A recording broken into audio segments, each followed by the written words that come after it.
সেদিন ছিল হনুমান জয়ন্তী। দুপুরবেলা স্নান করে বাচ্চা তিনটেকে নিয়ে বেরিয়েছি আমাদেরই পাড়ার একটা হনুমান মন্দিরে ঠাকুর দর্শন করতে। আর সন্ধেবেলা সোনা বাবা তাড়াতাড়ি ঘুম থেকে উঠে পড়েছে, তাই ভাবলাম রথতলায় একটা নতুন কাঠিয়া বাবার আশ্রম হয়েছে, যেটাকে নাকি নব বৃন্দাবন বলা হয়, সেইটা থেকে একবার ঘুরে আসি। সন্ধেবেলা আমরা সবাই রেডি হয়ে গেলাম, তাও ছোট বাচ্চাকে খাইয়ে দাইয়ে রেডি করে বেরোতে বেরোতেই হয়ে গেল 7টা।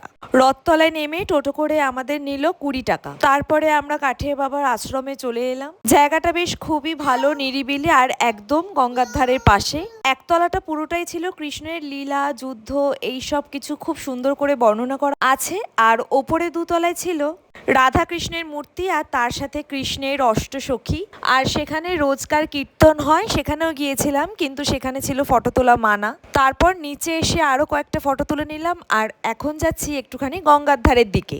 আর এত মারাত্মক গরম পড়েছে এখানে যে গঙ্গার ধারের দিকেও একটুও হাওয়া নেই। চারিদিকে ঘুরে ঘুরে এই মূর্তিগুলো দেখছিলাম, যেটা ভীষণই ভালো লাগছিল দেখতে। আর আমার এখানে সবচেয়ে বেশি যেটা ভালো লেগেছে সেটা হলো এত বড় বড় গণেশ, শিব, দুর্গা ঠাকুরের মূর্তি, যেন দেখে মনে হচ্ছিল গঙ্গা থেকে যতই দুর্যোগ আসুক না কেন এই সব ভগবান আমাদের রক্ষা করবে।